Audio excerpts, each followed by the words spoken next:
श्री पतंजलि महामुनये नमः।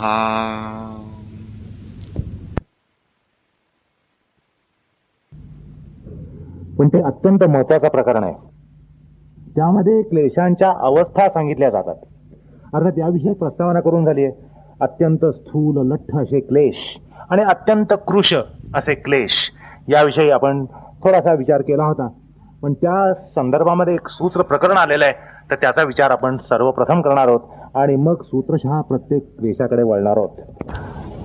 आता या अविद्येबद्दल ते म्हणतात, अविद्या क्षेत्रमुत्तरेषाम प्रसुप्त तनुविच्छिन्नोदाराणाम. ही जी अविद्या आहे, क्षेत्रम उत्तरेषाम, उत्तरचे जे क्लेश आहेत त्यांचं हे क्षेत्र आहे, त्यांची भूमी आहे, त्यांची योनी आहे. अविद्या क्षेत्रम उत्तरेषाम, उत्तरचे जे क्लेश आहेत म्हणजे अस्मिता, राग, द्वेष, अभिनिवेश यांचं अविद्या हे क्षेत्र आहे. आणि उत्तरचे जे क्लेश आहेत ते काही अवस्थांमध्ये असतात. प्रसुप्त, तनु, विच्छिन्न, उदार अशा 4 अवस्थांमध्ये अस्मिता जे उत्तर क्लेश आहेत ते प्राप्त होतात. अर्थात अविद्येला अशा अवस्था नसतात. प्रसुप्त, तनु, विच्छिन्न, उदार अशा अविद्येला अवस्था नसतात. पण अस्मिता, राग, द्वेष, अभिनिवेश या उत्तर क्लेशांना मात्र 4 अवस्था असतात. आणि त्या म्हणजे प्रसुप्त, तनु, विच्छिन्न आणि उदार अशा 4 अवस्था असतात असं सूत्रकार सांगतात. अर्थात सूत्राचा अर्थ असा की 4 अवस्थांमध्ये जे उत्तर क्लेश असतात, प्रसुप्त, तनु, विच्छिन्न, उदार अवस्थामध्ये असलेले जे उत्तरचे क्लेश आहेत त्यांचं क्षेत्र अविद्या आहे, त्यांची योनी अविद्या आहे. या ठिकाणी सर्वप्रथम सूत्राचे 2 खंड आहेत असं आपण लक्षात घेतलं पाहिजे. पहिला खंड म्हणजे अविद्या क्षेत्रम उत्तरेषाम, अविद्या ही प्रसवभूमी आहे, उत्तर क्लेशांची प्रसवभूमी आहे असा आद्य खंड आहे. आणि दुसरा जो खंड आहे सूत्राचा, दुसरा जो खंड आहे, दुसरा जो अंश आहे त्याच्यामध्ये उत्तरच्या क्लेशांना 4 अवस्था असतात असं सांगितलं गेलंय. आलं का लक्षात? सूत्रात 2 खंड आहेत. पहिला खंड असं सांगतो की अविद्या ही सगळ्या क्लेशांची जननी आहे, क्षेत्रभूमी आहे, योनी आहे. अविद्या क्षेत्रम उत्तरेषाम. आणि दुसरा भाग सांगतो, सूत्राचा दुसरा अंश असं आपल्याला सांगतो की प्रसुप्त, तनु, विच्छिन्न, उदार अशा 4 अवस्था त्या उत्तरच्या क्लेशांना असतात. अर्थात अविद्या ही उत्तर क्लेशांची जननी असते आणि बाकीचे क्लेश अविद्या भिन्न नसून अविद्याच्याच लक्षणाचे असतात. आलं का लक्षात? अविद्येपेक्षा बाकीचे क्लेश काही भिन्न नाही आहेत, अविद्येच्याच स्वरूपाचे इतर क्लेश आहेत. कारण अविद्या ही जननी आहे आणि इतरचे क्लेश हे तज्जन्य आहेत. त्यामुळे हाही भाग लक्षात घेतला पाहिजे की इतर क्लेश हे अविद्येच्या स्वरूपाचेच असतात. आणि त्या उत्तरच्या क्लेशांना 4 अवस्था असतात. त्यातल्या एका अवस्थेमध्ये ते क्लेश असतात. एक तर ते प्रसुप्तावस्थेमध्ये असतील किंवा तन्वावस्थेमध्ये असतील किंवा विच्छिन्नावस्थेत असतील किंवा उदारावस्थेत असतील. अशा 4 अवस्थांमध्ये त्यातल्या एका अवस्थेमध्ये ते उत्तरचे क्लेश असतात असं हे सूत्र सांगून जातं. तर या ठिकाणी एक महत्वाचा भाग लक्षात घ्या की अविद्या ही सगळ्या क्लेशांची जननी आहे. अविद्याच्या स्वरूपातच ते असतात. अविद्याचं लक्षण, अविद्याचं स्वरूप हे सांगितलं गेलं. अनित्याशुची दुःखानात्मसु नित्यशुची सुख आत्मख्यात ही अविद्या अशाच स्वरूपामध्ये इतर क्लेश असतात. आणि दुसरी गोष्ट म्हणजे अविद्येला अवस्थांतर नाही आहेत, त्याच्या 4 अवस्था नाही आहेत. अविद्येला प्रसुप्त, तनु, विच्छिन्न अशा अवस्था नसतात. आता असं पहा की अविद्येचं लक्षण अनेक वार सांगितलं. अनात्म्याला आत्म मानणं, अनित्याला अनित्य मानणं, दुःखाला सुख मानणं, अशुचिरभूत जे आहे त्याला शुचिरभूत मानणं. ह्याच्यामध्ये जरा तुम्ही लक्ष दिलं तर असं लक्षात येईल की यात अज्ञान नाहीये. केवळ हे अज्ञान नाहीये, हे विपरीत ज्ञान आहे. हा ज्ञानाचा प्रतिपक्ष आहे, विपरीत ज्ञान आहे. आलं का लक्षात? अज्ञानापेक्षा हा वेगळा प्रकार आहे. हा केवळ माहीत नसण्याचा प्रकार नाही, अन्यथा जाणण्याचा प्रकार आहे. आलं का लक्षात? म्हणजे अज्ञानाचा आपण सर्वसाधारणपणे अर्थ काय करतो? अज्ञान म्हणजे माहीत नसणं, नेणीव. अज्ञान म्हणजे माहीत नाही, याला आपण अज्ञान म्हणतो. पण तसा हा प्रकार नाहीये. यामध्ये विपरीत ज्ञान आहे, विपरीत धारणा आहे, ही विपरीत ख्याती आहे. आलं का लक्षात? त्यामुळे ही निश्चितच हेय ठरते, ह्याच्याबद्दल काही दुमतच नाहीये. एखाद्याला अज्ञान हेय ठरेल की नाही, त्याज्य ठरेल की नाही, याबद्दल दुमत होऊ शकतं. आपण काय म्हणतो, माहीत नसलेलं बरं, अज्ञान असलेलं बरं, असं आपण अज्ञानाच्या बाबतीत म्हणू शकतो, नेणिवेच्या बाबतीत म्हणू शकू एखाद्या वेळेला, एखाद्या संदर्भामध्ये, की माहीत नसणं हे बरं आहे. पण विपरीत ज्ञान हे कुठल्याच संदर्भामध्ये हे ग्राह्य ठरत नाही, आणि हे नेहमीच त्याज्य ठरतं, अत्यंत हेय ठरतं. त्यामुळे अविद्या ही कुठल्याही परिस्थितीमध्ये, कुठल्याही अवस्थेमध्ये हेयच असते, हे निश्चितच ठरतं. आता मग असं बघा की हेय क्षेत्रामध्ये निर्माण होणारे किंवा उद्भूत होणारे, प्रादुर्भूत होणारे जे अन्य क्लेश आहेत, ते त्याज्य ठरतात असं म्हणता येतं. अविद्या जर निश्चितपणे, निरपवादपणे त्याज्य आणि हेय ठरत असेल, कारण ते विपरीत ज्ञान आहे, अज्ञानापेक्षाही भयंकर आहे, तर तशा क्षेत्रात निर्माण होणारे अस्मिता, राग, द्वेष, अभिनिवेश हे सुद्धा त्याज्य ठरतात, असं आपल्याला एक निष्कर्षण या ठिकाणी काढता येतं. मग असं बघा की ही जी अविद्या आहे, अविद्या कशाने हटेल? तर अविद्या ज्ञानाने हटेल. यथार्थ ज्ञान होण्याने अविद्या हटणार आहे. यथार्थ ज्ञान किंवा सम्यक ज्ञान ज्याला म्हणतात, त्या यथार्थ सम्यक ज्ञानाने अविद्या हटणार आहे, आणि अविद्या हटली की त्यापासून उद्भूत होणारे बाकीचे क्लेश हटणार, असंही या ठिकाणी आपल्याला म्हणता येतं. म्हणजे अविद्येचा प्रतिपक्ष किंवा अविद्येचं निवर्तन हे यथार्थ ज्ञानाने होतं, सम्यक ज्ञानाने होतं, हे या ठिकाणी आपण लक्षात घेतलं पाहिजे. आणि या सूत्रामध्ये असं सूचित केलं गेलंय की अविद्येचं हनन झाल्यानं इतर क्लेशांचं हनन होणारच. अविद्या सूक्ष्म झाल्यानं इतर क्लेश सूक्ष्म होणार, अविद्या तनुकृत झाल्यानं इतर क्लेश तनुकृत होणार, अविद्या हटल्यानं इतर क्लेश हटणार, असं या सूत्रामध्ये सूचित आहे. अविद्या क्षेत्रम उत्तरेशाम असं म्हटल्यानंतर त्या सगळ्यांचं अस्तित्व हे अविद्याश्रित आहे, अविद्येच्या आश्रित आहे, असं या ठिकाणी सूत्रकार सूचित करतात. असो, तर आता या सूत्राच्या अनुषंगानं आपल्याला समजून घेण्याची गोष्ट कुठली? तर हे जे उत्तरचे क्लेश आहेत, त्यांच्या 4 अवस्था सांगितल्या आहेत.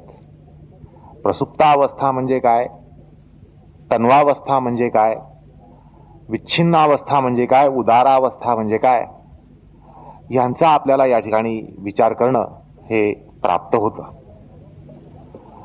तर सर्वप्रथम भाष्यकार प्रसुप्तावस्था जी असते ती सांगताना त्याचं लक्षण करतात, आणि ते असं म्हणतात की चित्तामध्ये केवळ शक्तिरूपानं प्रतिष्ठित असे क्लेश जे बीजभावाला प्राप्त असतात, ती प्रसुप्ती आहे.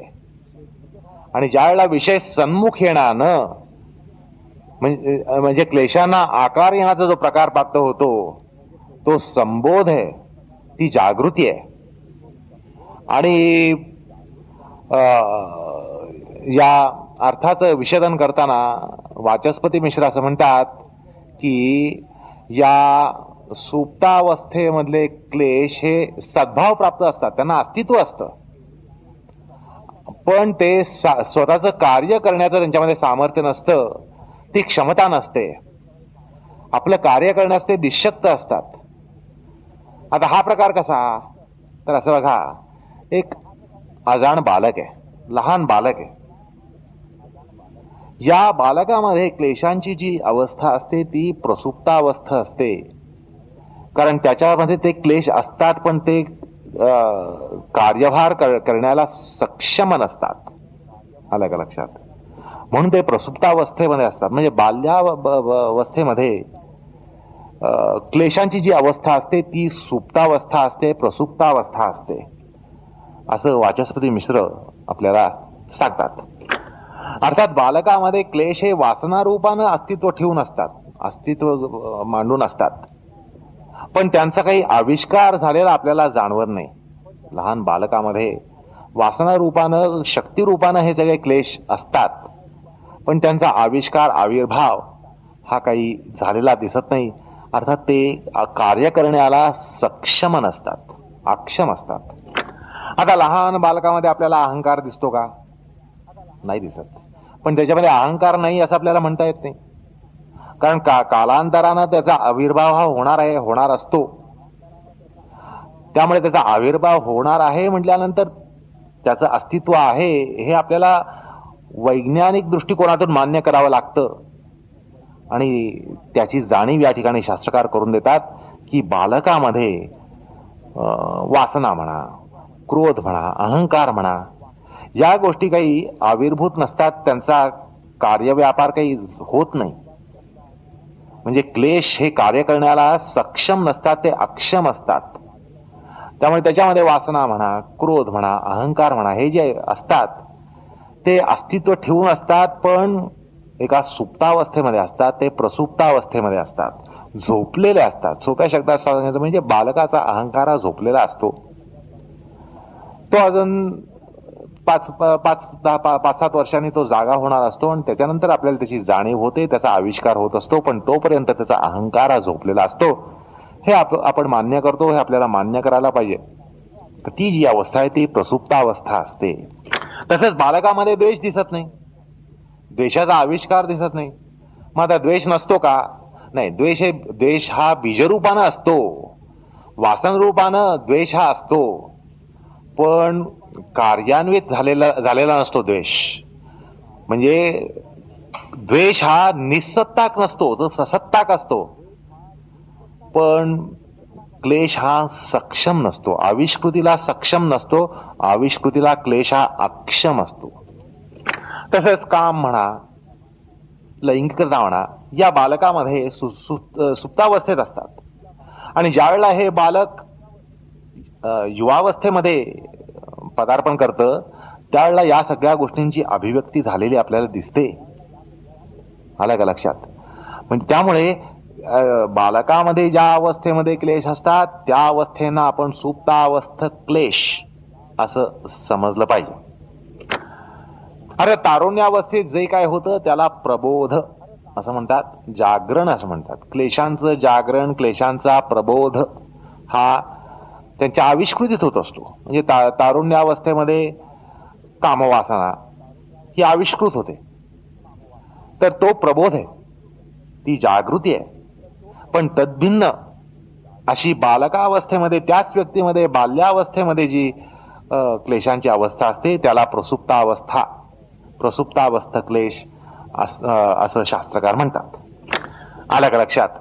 म्हणजे बालकाचा तरुण झाला की आपल्याला त्याच्या अहंकाराचीही जाणीव होते, त्याच्यातला राग हा जाणवायला लागतो. राग म्हणजे लोभ, ओढ म्हणा, हा भाग जाणवायला लागतो.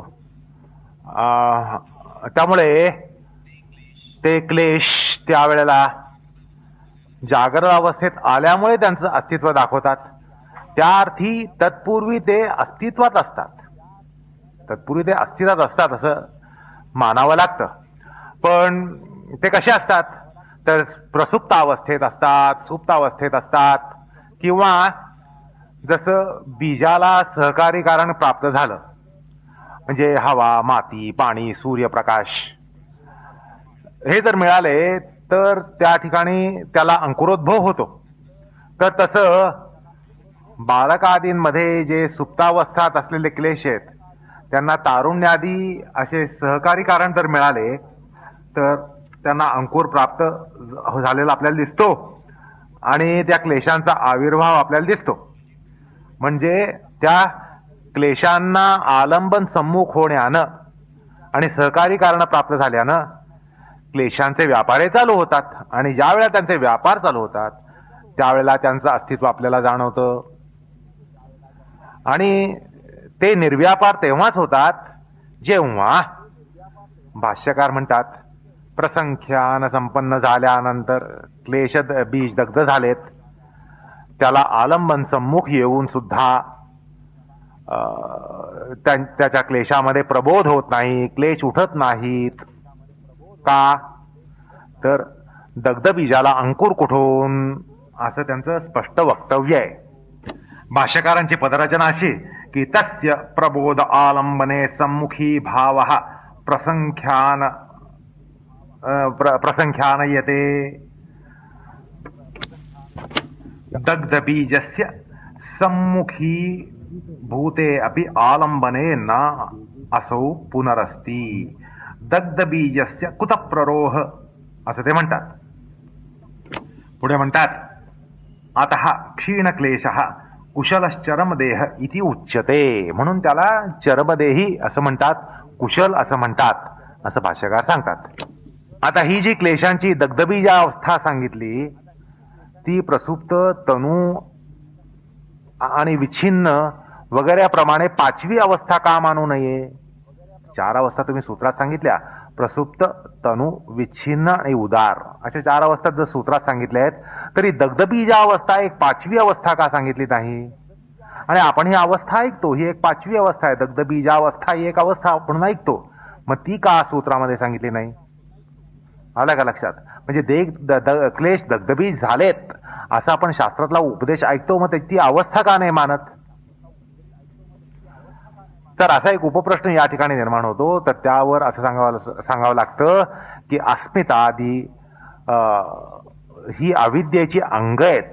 अस्मिता, राग, द्वेष, अभिनिवेश ही अविद्येची अंग आहेत. आणि अविद्या असताना ती अंग विविधावस्थेत असतात. या ठिकाणी सांगितलंय विविधावस्था कुठल्या? प्रसुप्त, तनू, विच्छिन्न, उदार.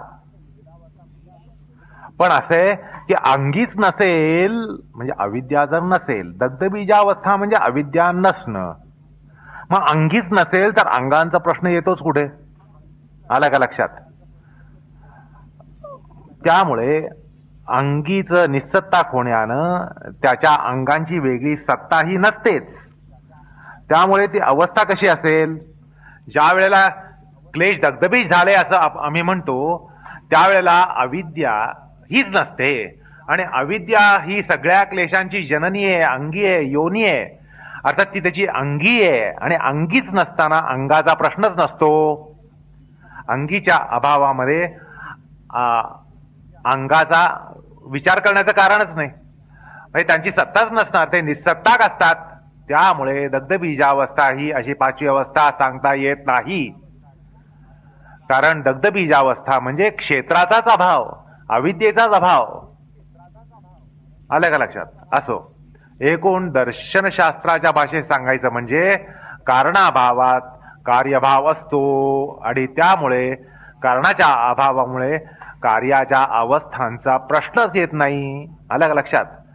कारणाभाव असेल तर कार्याभाव असणार, कारण नसेल तर कार्य नसणार. आता कारणच नसेल तर कार्याच्या अवस्थांचा प्रश्नच येत नाही. आलं की नाही लक्षात? त्यामुळे ही पाचवी अवस्था काही सांगितली गेलेली नाही किंवा ती खरं म्हणजे सांगताच येत नाही. त्यामुळे दग्धबीजावस्था ही क्लेशांची अवस्था नसते आणि ती क्लेशांची अनवस्था असताना क्लेशांची अवस्था मांडणं हा एक प्रकारे अनवस्था दोष आहे, असं दर्शनशास्त्राच्या भाषेमध्ये म्हणावं लागतं. असो, आता हे क्लेश दग्धबीज होणं कोणाच्या संदर्भात संभवतं किंवा क्षीण क्लेश होणं म्हणजे काय? तर भाष्यकार या ठिकाणी म्हणतात, असं आता सांगितलं की क्षीण क्लेश झालेल्या योग्याला, कुशल योग्याला चरमदेही असं म्हणतात. चरमदेही म्हणजे शेवटचा देह, ज्यानंतर त्याला पुनर्देह नसतो, पुनरपि जननम पुनरपि मरणम वगैरे प्रकार नसतो. ज्याचं कैवल्य होणार असतं, ज्याला मोक्ष मिळणार असतो, ज्याचं निर्वाण होणार असतो, असा तो जो शेवटचा देह आहे, ज्याला पुनर्देह नाही, त्याला चर्मदेही असं म्हणतात. आणि त्या देहाला चर्मदेह असं म्हणतात. म्हणून भाष्यकार म्हणतात की दग्धबीज अशी पाचवी अवस्था किंवा भूमी ही योग्यांमध्ये जे कुशल आहेत, जे चरमदेही आहेत, त्यांच्यामध्ये असते, ते अन्यत्र नसते. आता अशा योग्याचे क्लेश यांचं जागरण का होत नाही, तर भाष्यकार म्हणतात, उपस्थित क्लेशांची बीजरूप शक्ती दग्धबीज झाल्यानं आलंबन किंवा विषय सम्मुख होऊन सुद्धा क्लेशांचं जागरण होत नाही. अशा प्रकारे क्लेशांची प्रसुप्ती आणि त्याला अप्ररोहण असं म्हणतात, ते सांगितलं गेलेलं आहे. अशा प्रकारे क्लेशांची सुषुप्ती ही सांगितली गेलेली आहे, प्रसुप्तावस्था सांगितली गेलेली आहे आणि त्याच्या संदर्भात दग्ध बीजावस्था ही सांगितली गेलेली आहे. आता सूत्रामध्ये तनुत्व अशी एक दुसरी अवस्था सांगितली आहे. ही जी अवस्था आहे, तनुत्व म्हणजे काय, तर तनुत्व म्हणजे प्रतिपक्ष भावनेचं त्याचं अनुष्ठान झाल्यानं, प्रतिपक्षांचं अनुष्ठान केल्यानं किंवा प्रतिपक्ष भावना केल्यानं क्लेश जे हत झालेत, जे विच्छिन्न झालेत, तनुत्वाला प्राप्त होत असतात. आता या ठिकाणी प्रतिपक्ष भावनेचं अनुष्ठान असं म्हटलं गेलंय. आता प्रतिपक्षाचं अनुष्ठान म्हणजे काय, तर असं आहे की हा क्रियायोग आहे.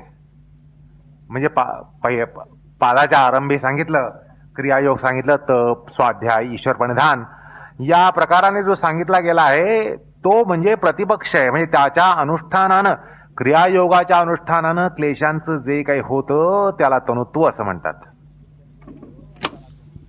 अर्थात क्रियायोगाचे जे घटक आहेत, तपस, स्वाध्याय, ईश्वर प्रणिधान, ते क्लेशांचे प्रतिपक्षी आहेत. आलं का लक्षात? म्हणजे असं आहे की आपण ज्या वेळेला योग साधना करत असतो त्यामध्ये आपण पूर्णपणे व्यग्र झालेलो असतो, त्यावेळेला क्लेशांचं काय होतं असा जर प्रश्न विचारला, म्हणजे आपल्यातला राग आणि द्वेष हा कुठे असतो, हा काही सुप्त असतो का, हा कुठे जातो, हा नसतो का, सुप्त असतो का, तर काय त्याचं जे काय होतं, म्हणजे चित्तामध्ये तो त्या ठिकाणी आविष्कृत होत नाही, कार्य करत नाही, ती जी अवस्था आहे ती तन्वावस्था आहे. म्हणजे बालकामध्ये कुठल्याही प्रकारे ही तन्वावस्था नसते. बालकामध्ये क्रोध नसेल, राग नसेल, द्वेष नसेल, तर ती तन्वावस्था नाहीये. कारण बालक काही योगांचा त्यांच्या अनुष्ठानामध्ये नसतो. बालक काही क्लेशांच्या प्रतिपक्षांच्या अनुष्ठानात नसतो. आलं का लक्षात? क्लेशांचे प्रतिपक्ष हे काही बालक काही आचरित नसतं, पण त्याचे क्लेश काही कार्यरत नसतात. मग त्यांना तनुत्व म्हणता येईल का? नाही, त्यांना तनुत्व म्हणता येत नाही. आपण त्यांना काय म्हणायचं हे पाहिलं, काय म्हणतात हे पाहिलं, त्यांना प्रसुप्ती म्हणतात. पण योगसाधना करताना क्लेशांच्या प्रतिपक्षांचं अनुष्ठान होताना क्लेशांचं जे काही होतं त्याला तनुत्व असं म्हणतात. असे त्यामुळे असं समजून घ्या की बालकामध्ये जसे क्लेश नसतात, तशाच प्रकारे साधकामध्ये साधना करताना, ईश्वर प्रणिधान करताना, अष्टांग योग करताना, ध्यान करताना, ध्यानामध्ये व्यग्र असताना आपल्यामध्ये रागद्वेषांचा आविर्भाव तर दिसत नाही. आलं की नाही लक्षात? जसा बालकामध्ये दिसत नाही तसा आपण असं म्हणू शकतो की तसाच आमच्यामध्ये पण दिसत नाही. पण तसं नसतं. आपण प्रतिपक्षांची साधना करत असतो, प्रतिपक्षांची उपासना करत असतो, त्यामुळे क्लेशांचं जे काय होतं त्याला तनुत्व असं म्हणतात. आलं का लक्षात? क्लेश प्रतिपक्षांची आपण साधना करत असतो आणि त्यामुळे क्लेश तनुत्वाला प्राप्त होतात. आपल्याला त्यावेळेला रागद्वेष नसतात. योग साधना करत असताना, ध्यान धारणा करत असताना, ईश्वर प्रणिधान करताना आपल्यामध्ये रागद्वेष नसतात. का? तर त्यांची जी अवस्था आहे ती तन्वावस्था असते, ते तन्वावस्थेत असतात. आलं का लक्षात? आलं का लक्षात? म्हणजे योग साधना करताना जे काही क्लेशांचं होतं ते प्रसुप्त नसतात, सुप्त नसतात जसे बालकामध्ये, तर ते तन्वावस्थेमध्ये असतात. आलं का लक्षात? म्हणजे बाल्यावस्थेमध्ये अहंकार म्हणा, कामवासना म्हणा, या नसतात. त्या नसतात मध्ये योग्यामध्ये नसतात, योग साधना करताना साधकामध्ये नसतात. जप तप ईश्वरपणे ध्यान या ज्या वेळेला उपासना होतात त्यावेळेला सुद्धा त्या वासना नसतात, कामवासना नसते, अहंकार नसतो. मग तो नसतो म्हणजे बाल्यवत नसतो का? तर तसं नाही. बाल्यावस्थेमध्ये ते सुप्तावस्थ असतात. पण योग साधना करताना जे क्लेशांचे म्हणजे योगसाधना ही क्लेशांचा प्रतिपक्ष आहे. म्हणजे क्लेशांचा प्रतिपक्ष जो आहे त्याचं आचरण होत असताना, त्याची साधना चालू असताना, त्याचं अनुष्ठान होत असताना जे काय होतं की त्यावेळेला योग साधना करताना अहंकाराचा लोभ झालेला आपल्याला जाणवतो, कामवासनेचा लोभ झालेला जाणवतो. त्यावेळेला माणूस साधक हा निर्वासन झालेला असतो, बऱ्याच अंशी विशुद्ध झालेला असतो, उदात्त झालेला असतो, गंभीर झालेला असतो. तर तो प्रकार काय आहे? तर तो तनुत्व आहे, ते क्लेशांचं तनुत्व आहे. क्लेश त्यावेळेला सुप्तावस्थेत जात नाहीत, तर क्लेशांचं त्या ठिकाणी तनुकरण होत असतं, असं या ठिकाणी समजून घेतलं पाहिजे. कारण क्लेशांच्या प्रतिपक्षांचं अनुष्ठान होऊन क्लेशांवर जर काय होत असेल तर क्लेशांना एक प्रकारे त्यांचं निःशक्तीकरण होत असतं, ज्याला इम्पोर्टिनेटर्स म्हणतात. योग साधना ही क्लेशांची इम्पोर्टिनेटर आहे, म्हणजे त्याला निःशक्त करणारी एक ती प्रणाली आहे. म्हणजे योग साधनेद्वारा क्लेशांचं निःशक्तीकरण होत असतं आणि म्हणून त्याला तनुत्व असं म्हटलेलं आहे. म्हणजे योग साधनेद्वारा, क्रियायोगाद्वारा, त्याच्या अनुष्ठानातून क्लेशांवर जे काय होतं ती सुप्तावस्था नाहीये. क्लेश सुप्तावस्थेत जात नाही, तर क्लेशांचं तनुत्व होतं. हे या ठिकाणी अभ्यासकाने लक्षात घेतलं पाहिजे आणि तो प्रकार या ठिकाणी शास्त्रकार आपल्याला सांगतायत. आलं का लक्षात?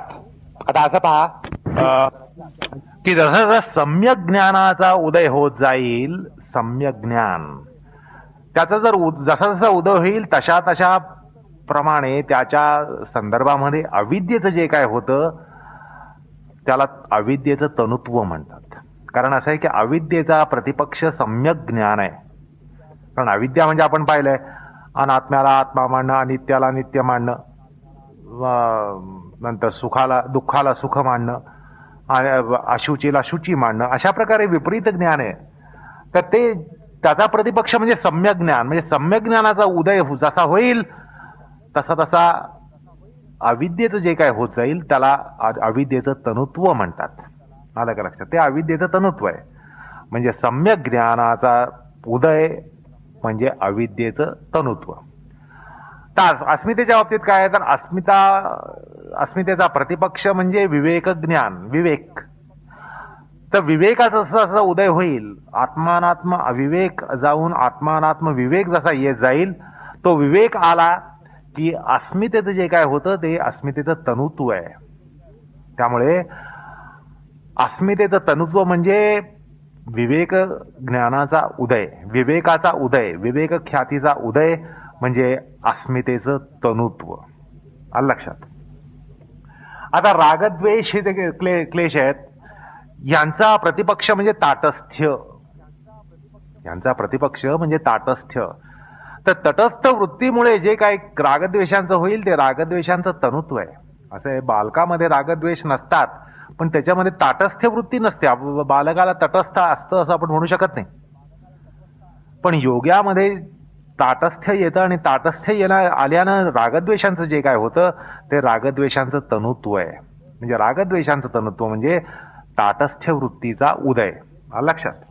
आणि अभिनिवेशा प्रतिपक्ष म्हणजे अहमता, ममता ही बुद्धी सोडून देणं. अहमता ममता ही जी बुद्धी आहे, अहमता बुद्धी, ममता बुद्धी जी आहे, अहम बुद्धी, मम बुद्धी, ही सोडून देणं म्हणजे अभिनिवेशाचा प्रतिपक्ष आहे. म्हणजे आलं का लक्षात? त्याने अभिनिवेशाची निवृत्ती होत असते.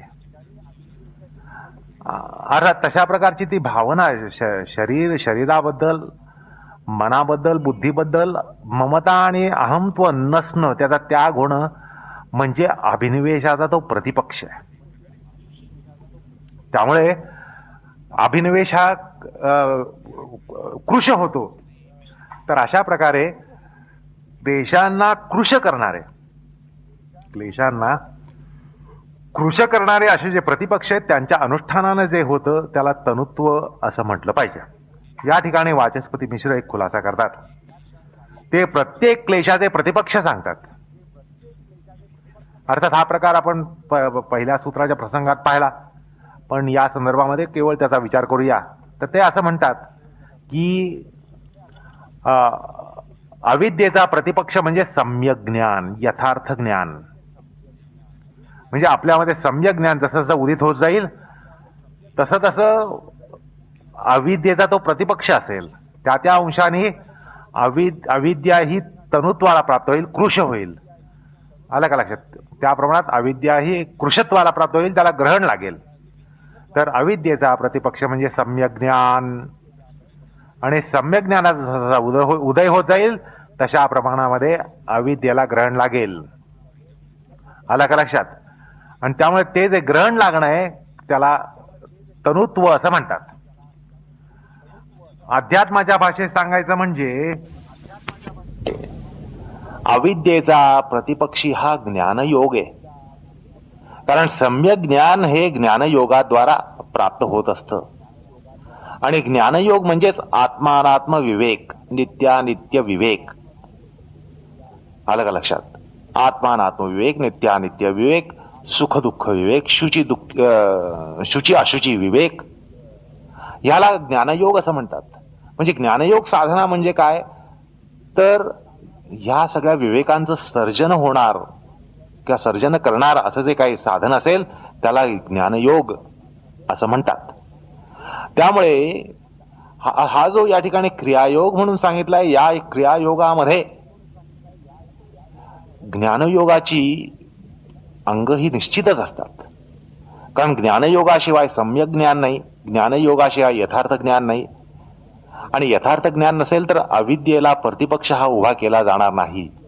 त्यामुळे क्रियायोग हा ज्या अर्थानं असं म्हटलं जातं की क्रियायोग हा क्लेशांचा प्रतिपक्ष आहे, तर त्यामध्ये निश्चित असं म्हणता येतं की त्यामध्ये अविद्येला प्रतिपक्ष म्हणून जो काही क्रियायोगाचा भाग असेल तो ज्ञानयोगाचा आहे. त्यामुळे योग साधन प्रणालीमध्ये ज्ञानयोगाचे अंश हे त्या ठिकाणी असतातच. ज्ञानयोगाच्या त्याचा अन्वय हा असतोच. ज्ञानयोगाची जी काही साधनं असतील की ज्याला आपण कॉम्पोनंट्स म्हणू, सुटे भाग, कॉम्पोनंट्स, ज्ञानयोगाचे कॉम्पोनंट्स हे क्रियायोगामध्ये असावेच लागतात. त्याशिवाय अविद्येचा प्रतिपक्ष हा उभा केला जात नसतो. म्हणजे सांगायचा मुद्दा असा आहे की हा जो ध्यानयोगाचा प्रकार आहे, पतंजली योगाचा प्रकार आहे, अष्टांग योगाचा प्रकार आहे, हा जो योगाचा प्रकार आहे, योग साधनेचा प्रकार आहे, ह्याच्यामध्ये ज्ञानयोग हे अंगभूत आहे. ज्ञानयोग हे त्याचं अंग आहे. ज्ञानयोग साधना ही हे त्याचं अंग आहे. ज्ञानयोगाची निष्ठा, ज्ञाननिष्ठा हे त्याचं अंग आहे.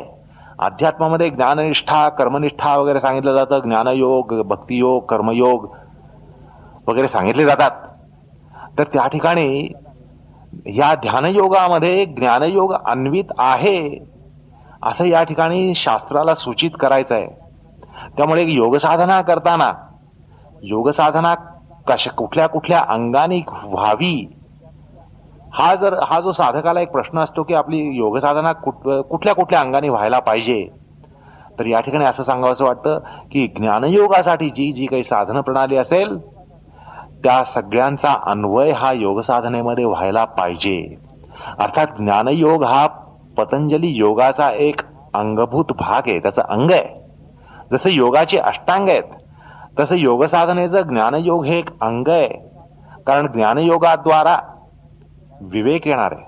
सम्यक ज्ञान हे ज्ञानयोगाद्वारा मिळतं, यथार्थ ज्ञान हे ज्ञानयोगाद्वारा मिळतं.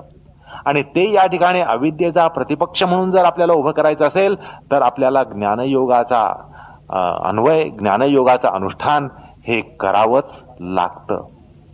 त्यामुळे ज्या साधनेद्वारा आपल्याला आत्मानात्म विवेक मिळत असेल, नित्यानित्य विवेक हा आपल्यामध्ये निर्माण होत असेल, शुची अशुची विवेक हा जो प्राप्त होत असेल, किंवा त्याचप्रमाणे सुखदुःख विवेक हा जर आपल्याला प्राप्त होत असेल, तर हा जो ज्ञानाचा त्या ठिकाणी अंश आहे तो ज्ञानयोग आहे. आणि योगात अर्थात ज्ञानयोगाचा अन्वय या ठिकाणी आहे. सांगण्याचा मुद्दा असा की नाही तर अध्यात्मामध्ये मारामारी असते. हा ज्ञानयोग आहे, तो कर्मयोग आहे, हा भक्तियोग आहे, तो ध्यानयोग आहे. आम्ही ज्ञानयोग करतो, तुम्ही ध्यानयोग करता. आम्ही कर्मयोग करतो, तुम्ही ध्यानयोग करता. आम्ही भक्तियोग करतो, तुम्ही ज्ञानयोग करता. अशा प्रकारे अध्यात्मामध्ये एक मारामारी आपल्याला दिसते. सांप्रदायिक मारामारी ही जी दिसते आपल्याला, त्याच्या अनुषंगाने या ठिकाणी आपल्याला असं समजून घेतलं पाहिजे की हे जे योगशास्त्र आहे, योग साधन प्रणाली आहे, ह्याच्यामध्ये या सगळ्यांचा अन्वय आहे. त्यामुळे या मारामारीमध्ये पातंजल योग साधन प्रणालीतल्या साधकाला पडता येत नाही, त्यांनी पडू नये. कोणाला श्रेष्ठ कोणाला कनिष्ठ मानण्याचा प्रकार हा जो सांप्रदायिक वादाचा मुद्दा असतो, सांप्रदायिक वादाचा प्रकार असतो की एक आम्ही श्रेष्ठ तुम्ही कनिष्ठ, किंवा अमुक श्रेष्ठ तमुक कनिष्ठ, तर तो वाद आहे. त्या वादामध्ये योग साधकाला पडता येत नाही. किंबहुना तेवढंच नाही तर त्याला त्या सगळ्या साधनांचं अनुष्ठान हे आपल्या साधनेमध्ये ओवावं लागतं. त्याचा सगळ्याचा अन्वय व्हावा लागतो. त्यामुळे कुठल्याही योगाभ्यासीला ज्ञानयोग साधनेकडे तिरप्या दृष्टीनं सपत्न भावानं बघता येणार नाही. आणि असं म्हणता येणार नाही मी ध्यानयोगाचा अभ्यासक आहे तर ज्ञानयोग आहे त्याच्याशी मला काय घेणं आहे, किंवा त्याच्याकडे स्वप्न भावानं बघता येणार नाही, तिरक्या डोळ्यानं बघता येणार नाही. त्याने आपली योग साधनाच जी आहे त्याला सुरुंग लागेल, ती ढासळेल, ती अशक्त असेल. तर योग साधना सशक्त व्हायची असेल, अस्खलित व्हायची असेल तर ज्ञानयोगाचे जे अंश आहेत की ज्याद्वारा विवेक प्राप्त होत असतो, तो विवेक हा योगाला अत्यंत प्रतिपाद्य आहे, अत्यंत उपादेय आहे. आणि त्यासाठी ज्ञानयोगाचं अनुष्ठान हे आवश्यक असतं. त्यामुळे क्रियायोगामध्ये ज्ञानयोग अंगभूत आहे. हा एक तात्विक मुद्दा या ठिकाणी लक्षात घेतला पाहिजे. म्हणजे त्याच्या साधनेचं अनुष्ठान करताना आपल्या साधनेचे जे पैलू आपल्याला आवश्यक असतील त्याबद्दल आपल्याला निश्चितच एक ज्ञान हाती मिळू शकेल. त्यामुळे ज्ञानयोगाची जी अंग आहेत त्यांचा अन्वय या ठिकाणी आहे. कारण अविद्येचा प्रतिपक्ष सम्यक ज्ञान आहे, यथार्थ ज्ञान आहे. आणि सम्यक आणि यथार्थ ज्ञान हे ज्ञानयोग साधनेद्वारा प्राप्त होत असतं. आत्मानात्म विवेक म्हणा, नित्यानित्य विवेक हे सगळे करावे लागतात आणि त्याबद्दलच्या धारणा या पक्क्या व्हाव्या लागतात. म्हणजे ती एक ज्ञानयोग साधना असते आणि ती या ठिकाणी अंगभूत आहे असं या ठिकाणी निक्षून सांगावं असं वाटतं. अर्थात ज्ञानयोग हा ध्यानयोगाला एक अंग आहे. जसं योगाचे अष्टांग म्हणून आपण आज मान्य करतो, यमनियम आसन प्राणायाम प्रत्याहार धारणा ध्यान समाधी यांनी अष्टांग योग बनतो असं आपण म्हणतो. या अष्टांग योगामध्येच ज्ञानयोगाचे कॉम्पोनंट्स ज्याला म्हणता येईल ते असावेच लागतात. त्याशिवाय अष्टांगाद्वारा तुम्हाला विवेक हा प्राप्त होणार नाही. त्यामुळे ज्ञानयोगाचं अनुष्ठान हे या ठिकाणी अंगभूत आहे असं या ठिकाणी सांगावंसं वाटतं. आणि मुख्यतः असं म्हणायचंय की ज्ञानयोगामध्ये जो आत्मानात्म विवेकाचा प्रकार आहे, ती जी साधना आहे आत्मानात्म विवेक, हाच ज्ञानयोगाच्या साधन प्रणालीचा मुख्य भाग आहे. ज्ञानयोगाचं साधन हे संबंध आत्मानात्म विवेकाच्या दृष्टिकोनातून होत असतं, त्याच मार्गातून होत असतं. आणि म्हणून या ठिकाणी आत्मानात्म विवेक जो आहे तो ज्ञानयोगाचा भाग या ठिकाणी अन्वित आहे, अंगभूत आहे असं या ठिकाणी पुन्हा निक्षून सांगावंसं वाटतं. आता अस्मितेच्या संदर्भामध्ये काय प्रकार आहे तो भाग आपण आता बघूया. आता अस्मिता म्हणजे काय? अस्मिता म्हणजे बुद्धी पुरुष ह्यांच्यामध्ये अभेद धारणा. दृग्दर्शन शक्त्यो एकात्मता इव अस्मिता. बुद्धितत्व आणि आत्मतत्व ह्यांच्यामध्ये एकात्मता निर्माण होणं, ह्यांच्यामध्ये एक परस्पर प्रत्यारोप होणं, सरमिसळ होणं, दोन्हीदा एक मानणं, ह्याचा त्याच्यावर आरोप करणं हा अस्मितेचा प्रकार आहे. आला का लक्षात? मग आता अस्मितेचा प्रतिपक्ष कुठला? तर अस्मितेचा प्रतिपक्ष विवेक ज्ञान, आत्मानात्म विवेक. बुद्धी, पुरुष, विवेक याला विवेक ज्ञान असं म्हणतात. आत्मा आणि अनात्मा यांच्याबद्दल आपल्यामध्ये ज्या एकात्मता भावना आहेत, आला का लक्षात, त्यांच्या संकीर्णता आहे, अयथार्थ आहे, अयथार्थता आहे. आणि जशी त्याच्यात यथार्थता येत जाईल ती अस्मितेला प्रतिपक्ष ठरेल. आलं का लक्षात. जसं जसं त्या धारणेमध्ये यथार्थता येईल, त्या भावामध्ये यथार्थता येईल. आपल्यामध्ये आत्मा अनात्म अविवेक आहे, तो भाव आहे एक. अनात्म्यावर आत्म्याचा आरोप होणं किंवा बुद्धी पुरुष यांच्यामधला एकात्मता भाव आहे. तर हा जो एकात्मता भाव आहे तो भाव जसा जसा लयाला जाईल आणि यथार्थ भाव जसा येईल तो त्याचा प्रतिपक्षी ठरेल. आलं का लक्षात. असं आहे. त्यामुळे असं आहे की अविद्येचा प्रतिपक्ष हा ज्ञानयोग आहे. आता ही जी अस्मिता आहे म्हणजे अहंकार आहे, या अहंकाराचा जर प्रतिपक्ष उभा करायचा असेल, अहंकाराचा जर प्रतिपक्ष उभा करायचा असेल, अस्मितेला प्रतिपक्ष उभा करायचा असेल, तर अहंकार हा कुठे विरघळतो माहितीये का. अहंकारा कर्मयोगामध्ये विरघळतो. कर्मयोगामध्ये अहंकार न ठेवता कर्म करण्याची निष्ठा आहे. अहंकारामध्ये अहम करता हा भाव सोडून कर्म करण्याची जी वृत्ती आहे ती जोपासायची असते. म्हणजे अहंकाराला त्या ठिकाणी त्याचा संकोच हा केला जातो. अहंकाराला क्रमाक्रमानं तिलांजली दिली जाते. अहंकाराला छेद दिला जातो. अहंकाराला छेद दिला जातो तो कर्मयोगामध्ये प्राधान्यानं, मुख्यतः.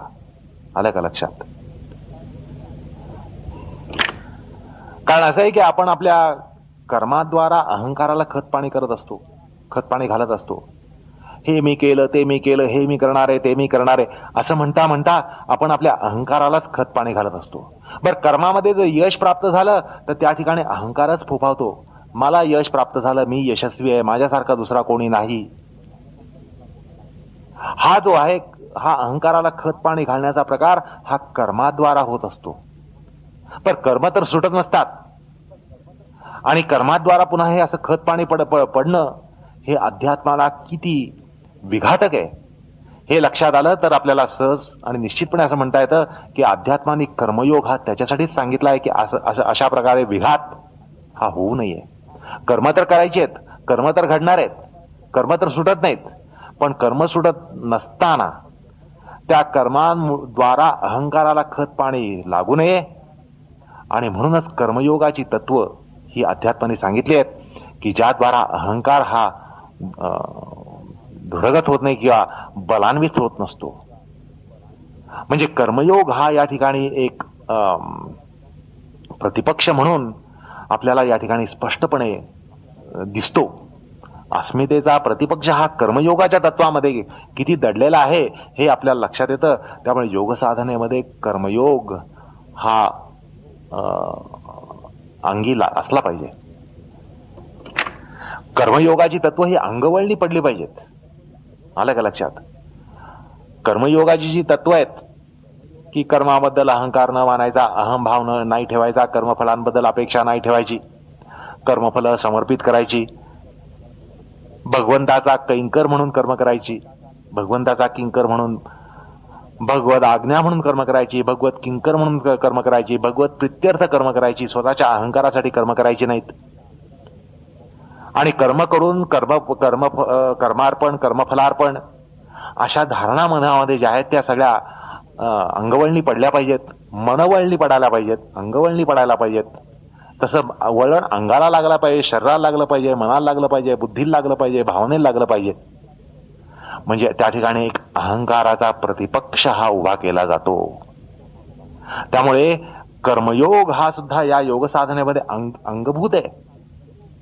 कर्मयोग हा अंगभूत आहे असं या ठिकाणी आपल्याला लक्षात येतं. जसा ज्ञानयोग अंगभूत आहे तसा कर्मयोग अंगभूत आहे.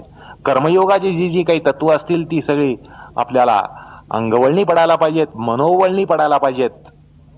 असं म्हटल्यानंतर योग साधनेमध्ये कर्मयोग साधना ही त्या ठिकाणी असतेच असं आपल्याला या ठिकाणी सहज म्हणता येतं.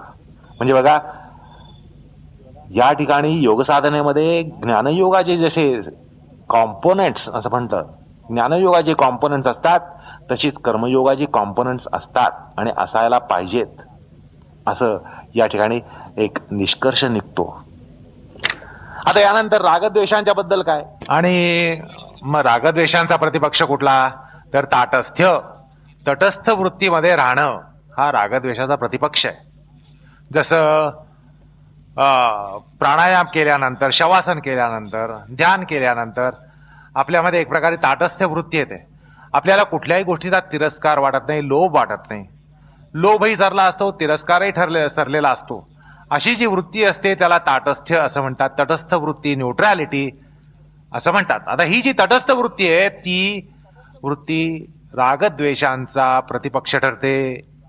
म्हणजे असं आहे की रागद्वेषांचा जर प्रतिपक्ष आपल्याला उभा करायचा असेल तर त्यासाठी आपल्या मनामध्ये, वृत्तीमध्ये, बुद्धीमध्ये ताटस्थ्य भाव पाहिजे. ताटस्थ्य वृत्तीशिवाय आपण या रागद्वेषांचा मुकाबला करू शकत नाही.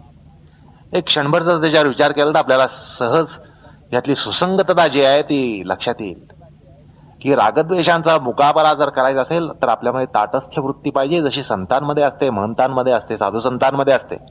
साधू संत तटस्थ असतात म्हणून रागद्वेष विनिर्मुक्त असतात.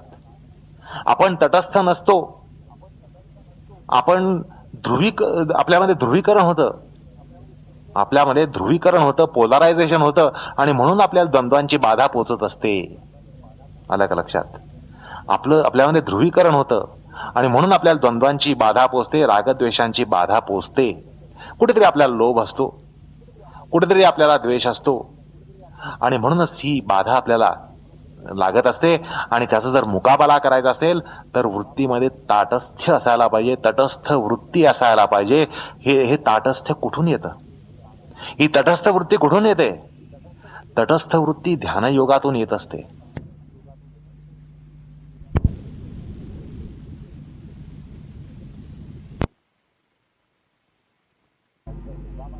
आणि त्याचा जर मुकाबला करायचा असेल तर वृत्तीमध्ये ताटस्थ्य असायला पाहिजे, तटस्थ वृत्ती असायला पाहिजे. हे ताटस्थ्य कुठून येतं? ही तटस्थ वृत्ती कुठून येते? तटस्थ वृत्ती ध्यानयोगातून येत असते. प्राणायाम, धारणा, ध्यान, आसन याद्वारा तटस्थ वृत्ती येत असते असा साधकाचा अनुभव असतो. त्यामुळे ध्यानयोगाची जी अंग आहेत त्या ध्यानयोगांचं ठाण करून आपल्याला रागद्वेषांचा प्रतिषेध करता येतो, त्यांच्यासाठी एक प्रतिपक्ष उभा करता येतो आणि त्यांना तनुकृत करता येतं, त्यांना क्षीण करता येतं. त्यामुळे साधन प्रणालीमध्ये ध्यानयोगाची अंग या ठिकाणी असतात असं विश्लेषण सांगून जातं. आता ध्यानयोगामध्ये ध्यानयोग असतो हे काही सांगायचं कारण नाही. ध्यानयोगामध्ये ध्यानयोगाची कॉम्पोनंट्स असतात किंवा त्याचे भाग असतात, अंश असतात, हे काही सांगायचं कारण नाही. पण एक विश्लेषण मांडताना या ठिकाणी आपल्याला असं लक्षात येतं की हा जो क्रियायोग म्हणून सांगितला आहे, या क्रियायोगामध्ये जसा ज्ञानयोग आहे, जसा कर्मयोग आहे, तसा ध्यानयोग आहे. आणि तो आहे हे मान्य जरी असलं तरी विश्लेषणाद्वारा तो या ठिकाणी आपल्याला एक त्याच्यामागची एक शास्त्रीयता ही आपण लक्षात घेतली पाहिजे. ध्यानयोग कशासाठी आहे?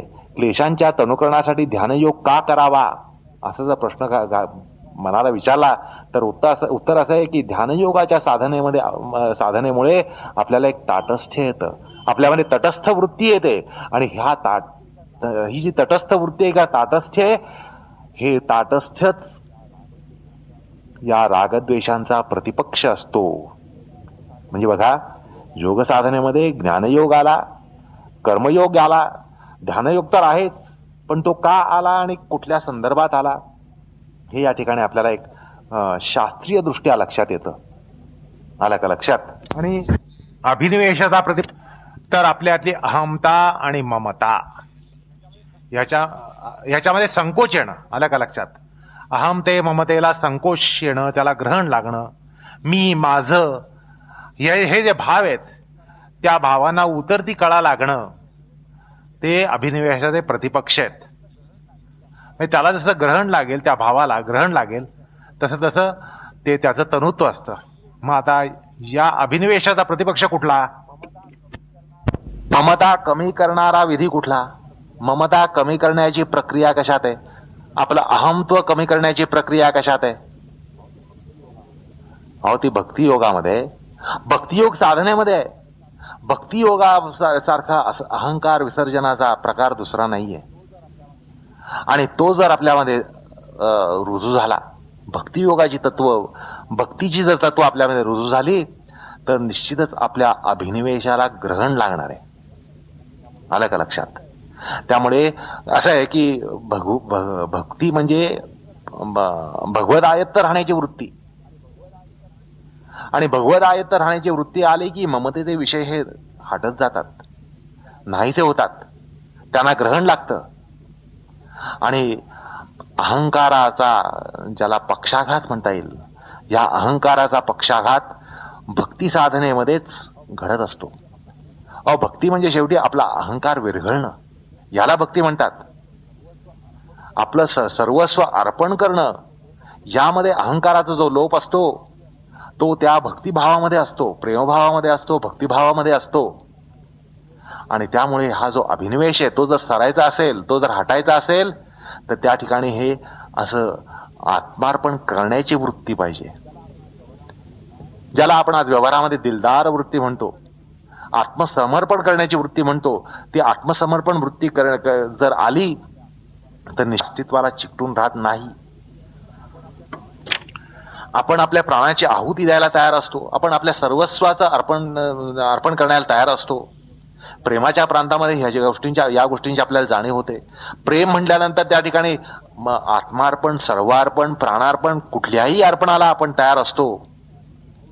कारण त्या प्रेमाचं मनोविज्ञान तसं असतं, त्या प्रेमाचं रसायनच तसं असतं की त्या रसायनामध्ये माणूस आपल्या अहंकाराला विरघळून टाकतो.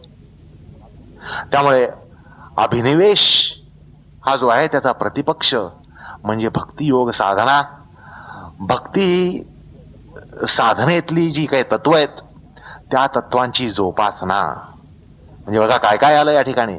ज्ञानयोग आला, कर्मयोग आला, ध्यानयोग आला, भक्तियोग आला. आणि या सगळ्यांच्या द्वारा क्लेशांचं तनुकरण होत असतं असं सूत्रकार सूचित करतायत, शास्त्र सूचित करताय. आलं का लक्षात?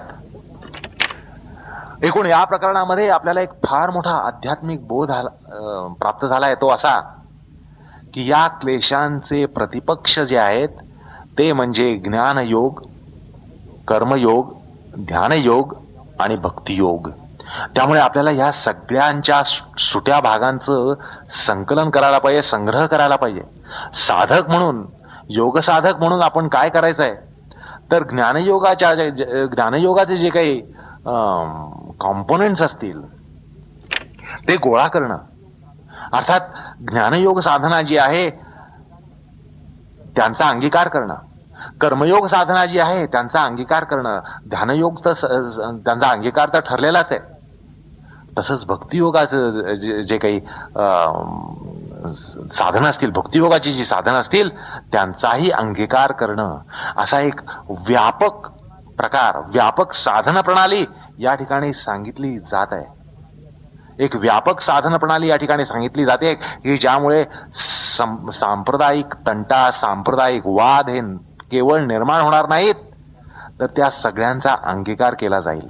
अशी ही व्यापक साधना, योग साधना म्हणजे अशी एक व्यापक साधना आहे. योग साधना म्हणजे केवळ उलटं राहणं, नाक धरणं, डोळे मिटून ध्यान करणं ही एवढीच योग साधना नाहीये.